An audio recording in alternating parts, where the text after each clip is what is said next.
I woke up to the faint hum of the baby monitor and the soft, rhythmic breathing of my daughter beside me. The morning light was spilling through the thin curtains, painting the walls a pale gold, but the bed next to me was cold and empty. It had been cold and empty for weeks now. I lay there for a moment, staring at the ceiling, my mind heavy with that familiar ache. Not the exhaustion from the sleepless nights, not the physical soreness from childbirth, but the weight of being alone while not actually being alone. My husband was somewhere in the house, I knew, or maybe outside. He'd fallen into a pattern lately, wake up late, drift around the house for a bit, then disappear into some project outside until the sun went down. Parental leave, they called it. But for him, it was more like an extended home improvement retreat. I sat up slowly, my arms automatically reaching for the bassinet. My daughter, tiny and perfect, was still sleeping, her little chest rising and falling under the thin blanket. I brushed my fingers over her hair, soft as silk, and wondered if he even realized how much he was missing. We had waited for this moment for years. We had talked endlessly about what kind of parents we'd be, about the little routines we'd have, about family movie nights and morning cuddles. But reality looked nothing like those conversations. When he was home, he was somewhere else entirely. I had stopped counting how many times he'd chosen to tinker in the garage or smoke outside instead of sitting next to me on the couch. And yes, I knew about the vaping now. He had promised he'd quit before the baby arrived. And for a while, I believed him. But a few days ago, I found one of those sleek metal vapes tucked in the pocket of his work jacket. When I confronted him, he just shrugged, like it was no big deal. I didn't have the energy to fight about it. Not when every ounce of me was already stretched thin. I got out of bed, padded to the kitchen, and noticed the back door was wide open. The cool morning air swept in, carrying the faint sound of metal clanging. I peeked out and saw him, hunched over some project on the far side of the yard, wearing a torn t-shirt and old jeans, his hair messy, his movements quick and deliberate. It was like watching someone else's husband, someone who didn't have a newborn inside the house. I heated some water for tea, the kettle's whistle loud in the quiet kitchen. He didn't look up. I poured the tea, holding the mug in both hands for warmth, and thought about the last time we'd actually sat down together for more than 5 minutes. It had been at the beginning of his leave. 2 movies in 1 week, curled up on the couch, my head on his shoulder, his hand in mine. It had felt almost normal, but then it just stopped. When I'd asked him about it a couple of times, he'd said, "I've got so much to get done before I go back to work. Once I'm back, I won't have time." And sure, part of me understood that. But the other part, the part that was lonely and starved for affection, couldn't help but wonder why his to-do list mattered more than his wife and newborn. The baby stirred in the other room, her cry soft at first, and then urgent. I put down the mug and went to her. Her face was scrunched, her tiny fists flailing. "Hey, baby girl," I whispered, scooping her into my arms. "It's okay. Mama's here." I carried her to the couch, settled in, and began feeding her. Her little eyes locked on mine, and for a moment, the world narrowed down to just us. But even in that moment of connection, I felt the emptiness pressing at the edges. She deserved to have both of us here. After she was done, I burped her and set her in the bouncer. I looked out the window again, still outside, still not looking my way. It wasn't even that he hated being around the baby. When he did interact with her, he was gentle, almost sweet. But those moments were rare now. And lately, when I asked him to do something like feed her or help with bath time, he acted like I was interrupting something far more important. Like last night. It was around 9, and she'd had one of those blowouts that make you wonder how someone so small can produce so much chaos. I called out to him from the bathroom, "Can you help me run the bath?" He came to the doorway, leaning against it like he was already exhausted just from being summoned. "I don't want to right now," he said flatly. I'm tired. "My back hurts." The way he said it, so dismissive, it broke something in me. I managed the bath myself, blinking back tears the whole time. Later, when she was asleep and the house was quiet, I cried in the dark, my hands pressed over my mouth so I wouldn't wake her. I had never felt more like a single mother in my life. Now, watching him outside while I sat here alone again, I realized I didn't want to spend another day pretending this was fine. If things kept going like this, I might really pack a bag and go to my parents for a few days. Just to breathe. Just to remember what it felt like to be cared for. That afternoon, the clouds rolled in. The golden light from the morning was gone, replaced by a dull, heavy gray that seemed to seep into the walls. I was sitting on the couch with the baby in my lap, rocking her gently, when I heard the faint sound of male laughter from outside. His friends were over again. I shifted the baby into her bouncer and went to the window.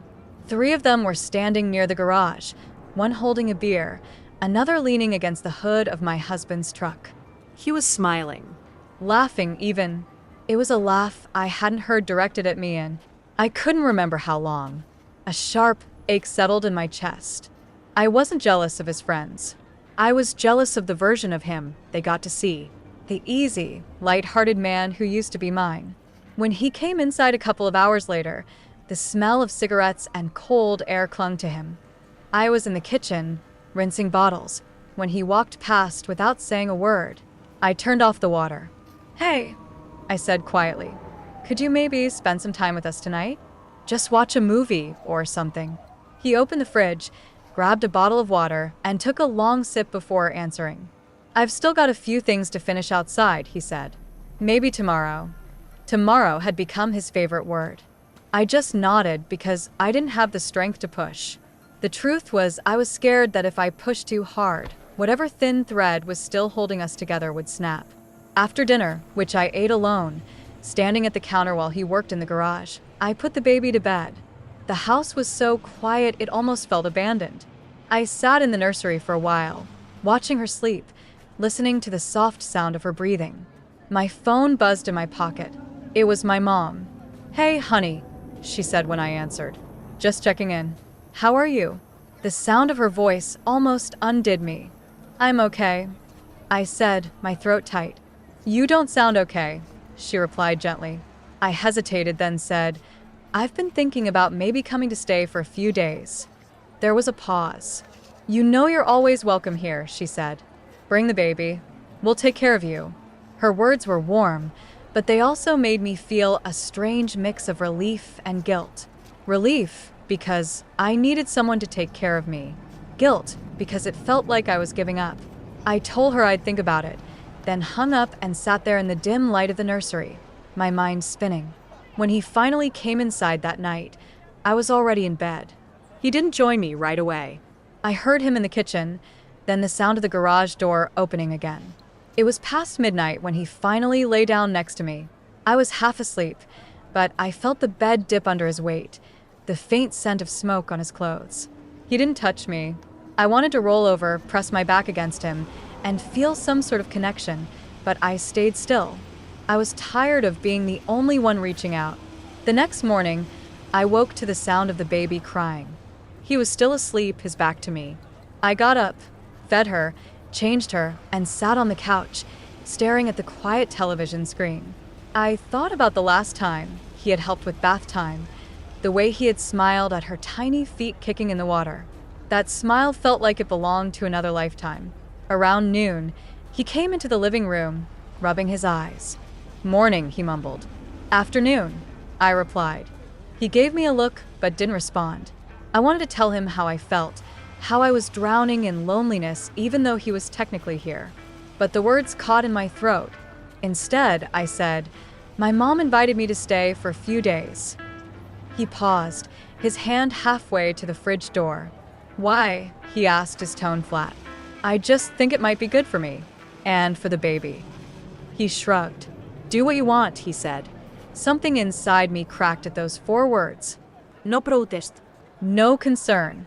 Not even a hint of wanting us to stay. Just indifference. I turned away so he wouldn't see my eyes fill with tears. Later that day, I packed a small bag for the baby and me, just in case I decided to go. I didn't tell him. I wasn't sure if I wanted him to notice or if I was afraid he wouldn't.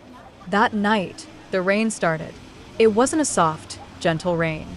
It was heavy, loud, and relentless, drumming against the roof and windows like an angry hand.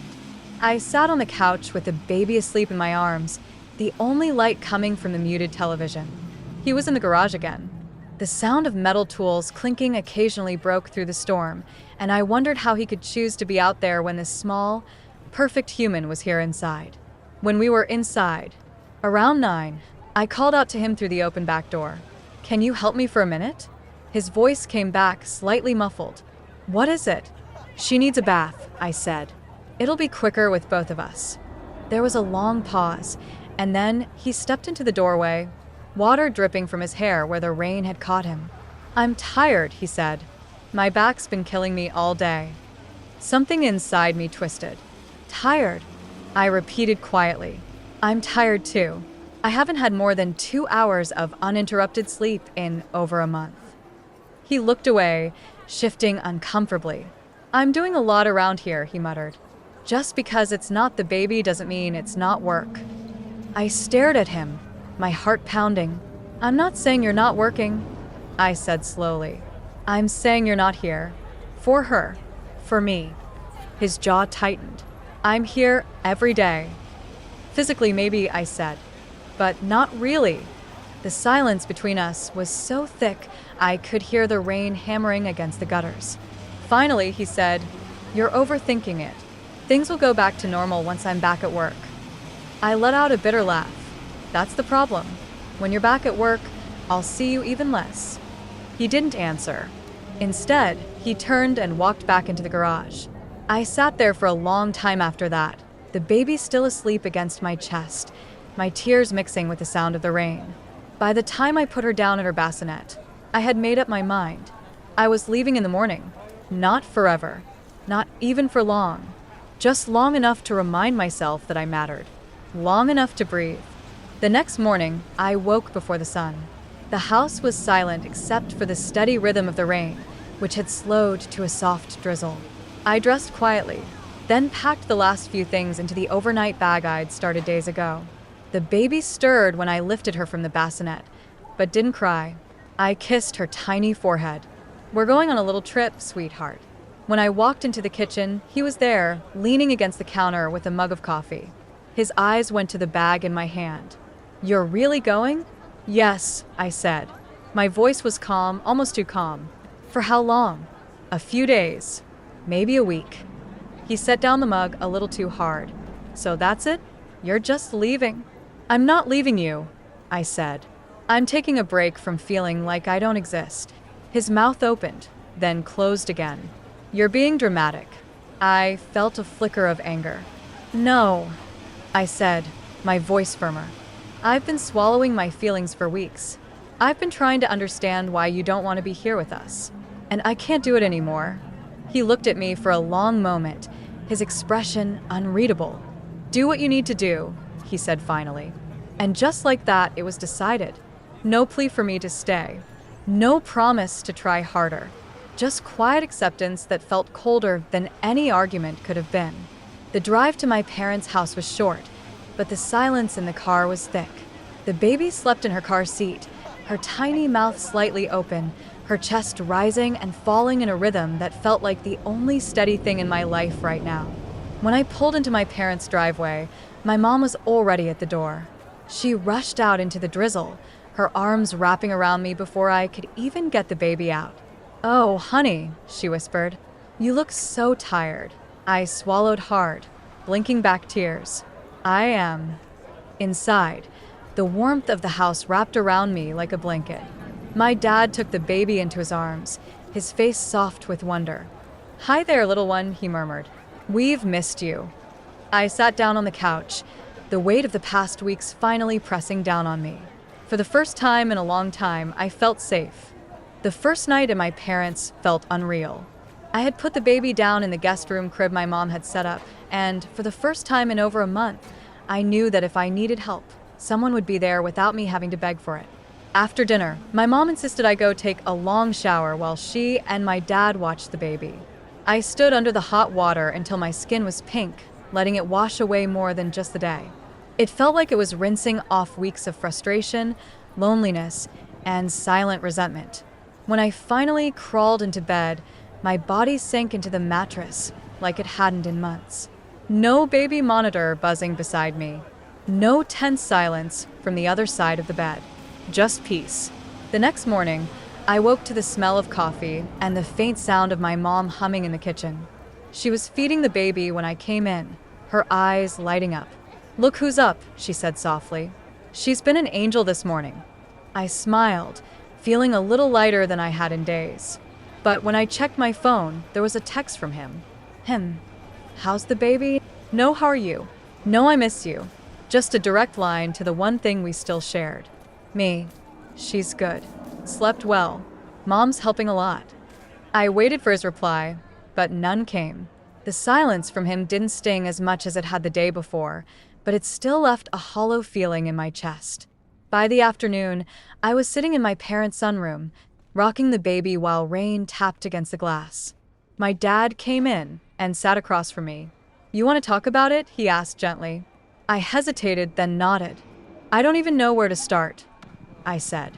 "He's there, but he's not there. Since she was born, it's like I don't exist to him anymore." My dad leaned forward, resting his elbows on his knees. "Sometimes people get scared," he said. "Scared of the responsibility. Scared they won't be enough. Some men, they hide in work, in projects, in anything that keeps them from feeling that fear." I thought about that. "Maybe," I said, "but it doesn't make it hurt any less." He nodded. "I'm not saying it's right. I'm saying maybe he's not avoiding you because he doesn't care. Maybe he's avoiding you because he's overwhelmed." I wanted to believe that, but believing it meant I'd have to let go of a lot of the anger I'd been holding on to, and I wasn't sure I was ready yet. That night, another text came. "Garage feels empty without you too." It wasn't much, but it was the first sign of anything that sounded like emotion. Me. "We miss home too." A few minutes later, my phone buzzed again. "I'm sorry if I've been distant. I thought I was helping by getting things done around the house before I go back to work." I stared at the words, my chest tightening. Me. "Helping who? The house doesn't need you as much as we do." This time, the reply was almost instant. I didn't realize how much I was messing up. I just didn't want to screw up as a dad, so I tried to make sure everything was perfect before work starts again. I set the phone down, feeling a swirl of emotions, frustration, understanding, and a flicker of hope. The next day, he called. I answered, my voice cautious. Hey, he said, his tone softer than I'd heard in weeks. "How's my girl?" I assumed he meant the baby, but then he added, "Both of you." Something in me loosened. "We're okay," I said. "Mom and Dad have been helping a lot." "I've been thinking," he said slowly. "When you come back, I want to start over. Be more present. No more hiding in the garage all day." I wanted to believe him, but part of me needed to see it before I could. "That's good to hear," I said carefully. We talked for a few more minutes about the baby, about the rain, about nothing important, but it was more than we'd talked in a long time. That night, lying in the guest bed, I stared at the ceiling and thought about what my dad had said. Maybe he really had been scared. Maybe the projects and the garage were his way of coping. But I also knew that fear couldn't be an excuse forever. At some point, he had to choose to show up. For her, for me, for us. And when I went home, I'd find out if he would. It had been 5 days at my parents' house when I decided it was time to go back. The air there had been warm, the help constant, and the loneliness almost non-existent. But I knew I couldn't stay forever. This wasn't just my life anymore. It was our life. And if we were going to fix anything, I had to be home to do it. That morning, I packed the baby's things slowly, folding her tiny clothes with care. My mom watched me from the doorway, her arms crossed, her eyes full of unspoken concern. "You don't have to rush back," she said softly. "I know," I replied, "but I think he's ready to try." She didn't say anything, but I could tell she was holding back her doubts. The drive back felt longer than when I'd left. I kept glancing at the rearview mirror, at the baby's sleeping face, wondering if she'd notice any change in the air between her parents. When I pulled into the driveway, he was already outside, standing on the porch. He looked tired but different. Not the kind of tired from staying up too late in the garage, but the kind from thinking too much. When I stepped out of the car, He came toward me without hesitation. "I'm glad you're home," he said quietly. His arms went around me, warm and solid. For a moment, I just stood there, letting myself lean into him. It was the first time in weeks I'd felt that kind of closeness. Inside, the house looked cleaner. Not just tidied, but like he'd put real effort into making it feel welcoming. Fresh flowers sat in a jar on the kitchen table. The laundry basket was empty. The sink was clear. "I wanted it to feel nice for you," he said, almost shyly. "Thank you," I said, my voice softer than I expected. He reached for the baby, holding her like he had when she was brand new, his eyes studying her tiny face as if memorizing it. He thought a murmur. "I missed you." It was simple, but the sincerity in his tone made my throat tighten. That evening, instead of disappearing into the garage, he stayed in the living room with me. We put on a movie, the first one we'd watched together since the very beginning of his leave. He sat close enough that our shoulders touched. Halfway through, the baby woke up, fussing, and before I could move, he stood. "I've got her," he said. I watched as he changed her diaper, his movements a little clumsy, but careful. Then he sat back down with her in his arms, bouncing her gently until she settled. It wasn't perfect, but it was something. Over the next couple of days, he made an effort. He woke up earlier, sometimes before me. He offered to take over feedings so I could nap. He even helped with bath time without me asking, smiling when she kicked water everywhere. Each small act felt like a step forward. But there was still a part of me that held back. Because I knew how easy it would be for him to slide back into old habits once work started again. One night, after the baby was asleep, we sat at the kitchen table, the soft hum of the fridge the only sound. "I don't want us to go back to how things were," I said. He met my eyes. "Neither do I." "Then we have to keep showing up for each other," I continued. "Even when we're tired, even when it's hard." He nodded slowly. "I know. I didn't realize how far away I'd gotten.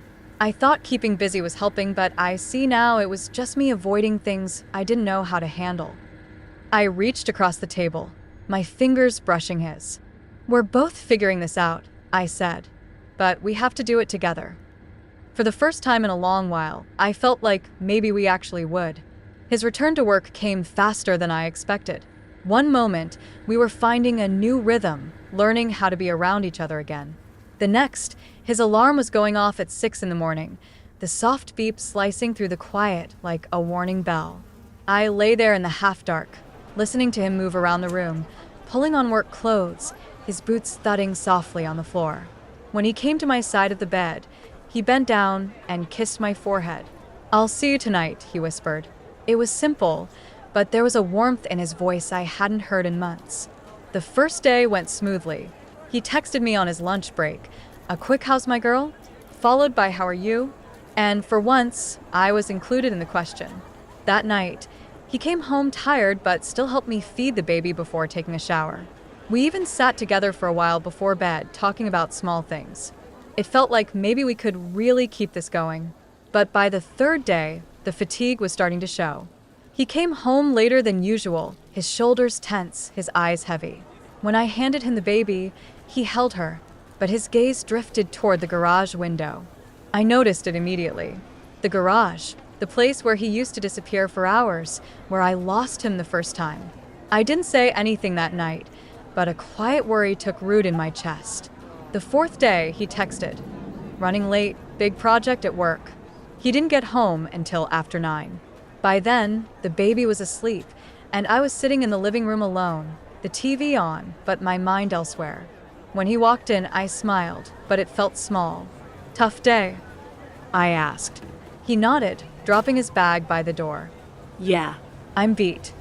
I waited for him to sit with me, but instead he said, "I'm just gonna go check something in the garage real quick." The words hit me like cold water. I didn't stop him, but the moment the door shut behind him, I felt the distance stretching again. The weekend came, and I decided we needed to talk before this slipped too far. Saturday morning, after breakfast, I asked him to sit down. He looked wary, but he did. "I need to know if this is going to last," I said. "What do you mean?" "I mean, you've been trying, and I see that." But the last couple of days, I felt you drifting again. I can't go back to feeling invisible." He rubbed the back of his neck, exhaling slowly. "It's not about wanting to be away from you," he said. "It's just work is exhausting, and sometimes I need a minute to clear my head." I leaned forward, my voice steady but firm. "I get that, but I need you to clear your head with us, not away from us. She's going to grow so fast, and I don't want you to miss it. And I can't keep doing this alone." He nodded slowly, his eyes on the table. "You're right," he said finally. "I don't want to lose what we just started fixing." That night, instead of disappearing into the garage, he stayed inside. We gave the baby a bath together, her little giggles echoing in the bathroom. After she was asleep, we curled up on the couch, and for once, the silence between us felt comfortable, not strained. I knew there would still be hard days ahead, but for the first time since she was born, I felt like maybe we were facing them as a team. 3 weeks passed, and for a while, things felt almost normal. He kept his promise more often than not. Even on days when work drained him, he'd still make the effort to spend at least a little time with us before retreating into his own quiet. I learned to give him that space without feeling abandoned, because he'd made sure I knew he'd come back. It was progress. We started going on short walks together in the evenings. The stroller wheels would crunch over the gravel, and he'd hold my hand while the baby kicked happily under her blanket. Sometimes we'd talk about our day. Other times we'd just walk in silence, the sound of her soft breathing filling the space between us. It wasn't grand or romantic, but it was ours. One Saturday morning, he surprised me by cooking breakfast. He wasn't much of a cook, but there he was, standing at the stove, a spatula in one hand, looking determined. "I figured I'd give you a break," he said when I walked in. The pancakes were a little uneven, but they tasted perfect to me. It was one of those moments you tuck away for the hard days, proof that he could be thoughtful without being asked. But good streaks have a way of breaking when you least expect it. It happened on a Wednesday night. He came home late, not terribly late, just later than usual. The baby was fussing, and I'd been holding her for nearly 2 hours, pacing the living room. When he walked in, I felt the tension in my shoulders melt just a little. "Hey," I said, relief in my voice. "Can you take her for a bit? I need to grab something to eat." He hesitated. "Give me a sec. I just need to check something real quick." I froze. It wasn't the words themselves. It was the way he said them. Flat, distracted, already halfway to the garage. Like the last few weeks hadn't happened. "Seriously?" I asked, my voice sharper than I intended. "I'll only be a minute," he replied without turning around. I felt the sting of being dismissed settle deep in my chest. It wasn't about the garage. It was about the fact that he saw I was struggling and still chose to walk away. When he came back inside 15 minutes later, I was sitting on the couch, the baby finally asleep in my arms. The room was quiet, but inside, I was buzzing with frustration. "Everything okay out there?" I asked, my tone cool. "Yeah," he said cautiously. "Why?" I laughed, but it was humorless. "Because I was drowning in here, and you just left." He sighed, setting his phone on the table. "I didn't mean it like that. I just had something on my mind." "Something more important than us?" I asked before I could stop myself. He winced. We argued quietly, not shouting, but with that sharpness that cuts deeper than volume. He said I was overreacting. I said he was slipping back into old patterns. By the time we went to bed, we were lying on opposite sides, both facing away from each other. The baby slept soundly between us, the only one untouched by the tension. The next morning, he left for work without much more than a mumbled bye. I spent the day wondering if we'd just undone everything we'd been building. But that evening, when he walked through the door, he looked tired, not just from work, but from thinking. He set his bag down, came over, and kissed my forehead. "I'm sorry," he said simply. It wasn't a grand apology, but it was real. After that night, we didn't immediately fall back into the easy rhythm we'd been building. There was a new caution between us, like we were both afraid of stepping on the same landmine again. He still helped, but there was a quietness to him. Not cold, just careful. And I found myself watching him more closely, wondering if I'd noticed the moment he started pulling away again. One Sunday morning, we sat at the kitchen table with our coffee, the baby in her little chair between us. She was babbling at her stuffed bear, completely oblivious to the undercurrent between her parents. "I've been thinking," he said suddenly. His voice was low, like he was testing the weight of the words. About what? I asked. About this. "How we do this. I mean, I'm not always going to get it right, and neither are you. But maybe we should start telling each other what we need instead of hoping the other person just knows." It was such a simple thing, but it landed heavy in my chest. Because that was exactly what I hadn't been doing. I'd been hoping he'd read my mind, see my exhaustion, and react the way I wanted. "That sounds fair," I said quietly. "Good," he replied, taking a sip of coffee. "Because I don't want us to keep doing that thing where we pretend we're fine until we blow up over something small." I nodded, tracing a finger along the mug's rim. "I don't want that either." We made a kind of pact that morning. If one of us needed help, we'd say it, out loud, without shame or resentment. It was harder than it sounded. The first time I tried, I felt awkward, like I was exposing a weakness. "Can you hold her for a bit? I need a break," I said one evening after a long day. "Yeah," he answered without hesitation, reaching for her. And just like that, a little weight lifted. The next few weeks were slow, deliberate. We talked more. Not deep, dramatic conversations every night, just little check-ins that kept us connected. Sometimes, when she was down for her nap, we'd sit on the couch together, sharing the same blanket, not even talking, just being. And there were moments when I caught him looking at me, really looking, the way he used to before the chaos of new parenthood.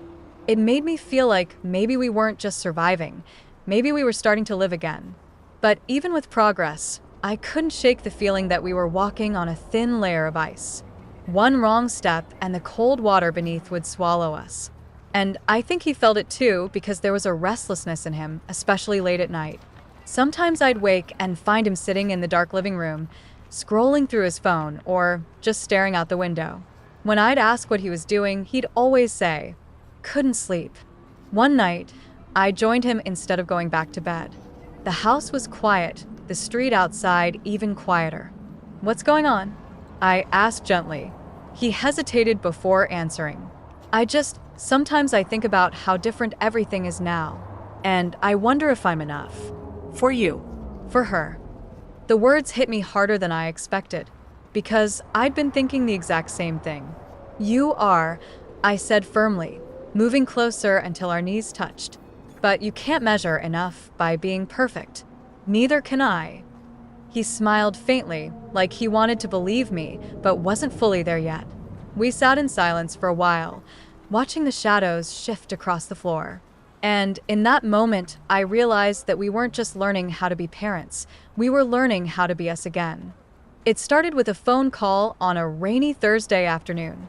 I was pacing the living room with the baby in my arms, trying to rock her into a nap, when his phone lit up on the coffee table. The name on the screen made me pause. It wasn't anyone I recognized. Just a first name, feminine, with no last name attached. Normally, I would have ignored it. But something about the way the phone kept buzzing, how the same name appeared 3 times in under a minute, made my stomach twist. I told myself it could be work. He often had clients with first-name-only contacts. Still, I didn't answer.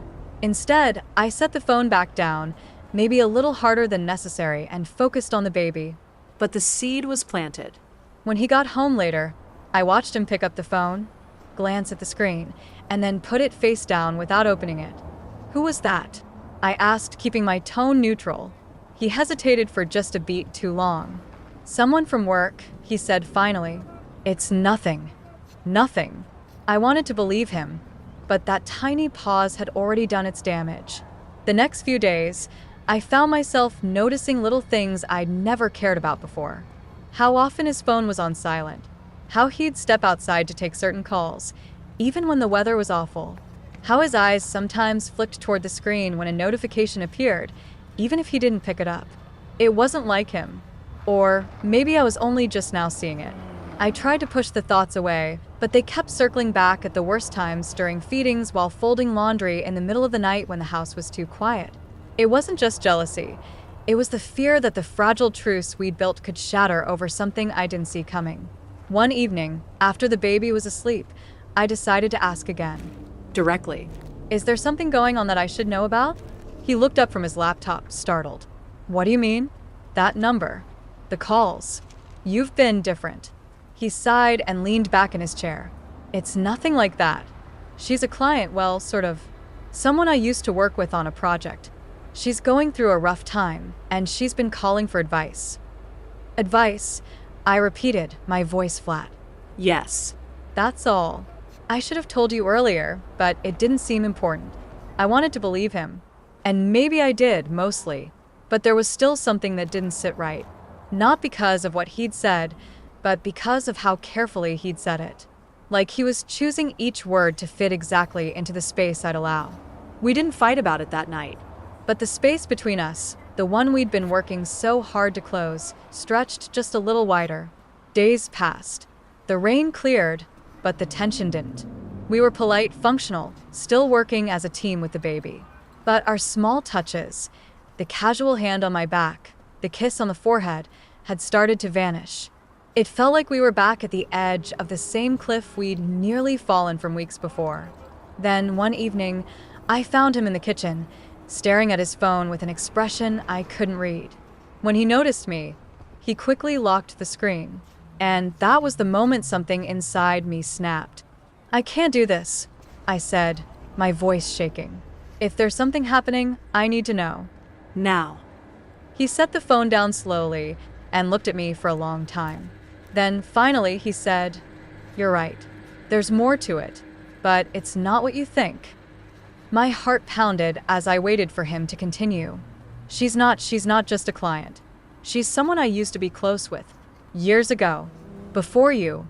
She reached out because she's in trouble, and she didn't know who else to call. I blinked, processing. Close with, I repeated. Yes. But nothing's happening now. I swear. I didn't know whether to feel relieved or betrayed. Because maybe he was telling the truth, but maybe part of him wanted to keep her in his life. And that, somehow, felt just as dangerous. It happened faster than I expected. 2 days after that conversation, on a Saturday morning, he told me he needed to run out for groceries. Nothing unusual, except that he dressed a little too well for a quick store run. Jeans without the worn knees, a shirt that didn't have a spit-up stain, hair actually styled.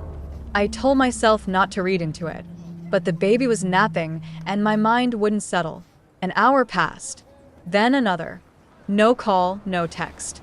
Finally, I strapped the baby into her car seat and decided to just happen to stop by the store myself.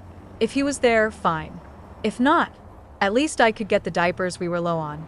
The store was busy, the parking lot full. I scanned the aisles, trying not to look like I was searching for someone. And then I saw him. He was near the café section at the front, not with groceries, not with a cart. Sitting at a small table with a woman I didn't recognize. She was leaning forward, her hand resting on his wrist. And he wasn't pulling away. For a moment, I couldn't move. It wasn't what they were doing, it was the expression on his face. Soft. Familiar. An expression I hadn't seen directed at me in weeks. The baby stirred in the seat, snapping me out of it. I took a deep breath, walked over, and stopped at their table. Hi, I said, my voice cool but steady. He froze. The woman looked at me, her eyes flicking down to the baby carrier. You must be, she began, but I cut her off. Yes. I'm his wife. The word landed like a stone between us. Her hand dropped from his wrist. For a moment, none of us spoke. Then he stood up, his chair scraping against the floor. This isn't what it looks like, he said too quickly. I laughed, not because it was funny, but because the cliché of the line made my chest ache. Then you'd better explain it. Now.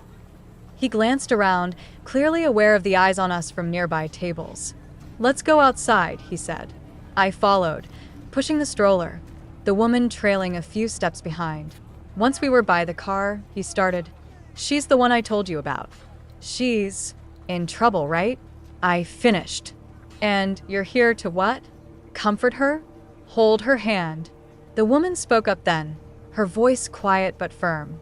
I didn't mean to cause problems. I needed someone I could trust. And he's always been that for me. The words landed heavily, each one pressing on the sore spot in my chest. Because trust was exactly what I was afraid of losing. I looked at him. Did you tell her you're married? That you have a newborn at home? Of course I did, he said, too defensive, like the very question insulted him. But I could see in her face that something was off. Not that she didn't know, but that it didn't matter to her. And maybe it didn't matter to him either, at least not enough to set clear boundaries.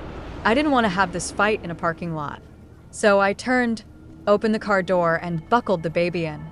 We'll talk later, I said. My voice was calm, but my hands were shaking. He hesitated like he wanted to say more, but I shut the door before he could. The drive home felt endless. I kept seeing that moment, her hand on his wrist, his face soft in a way I'd been missing.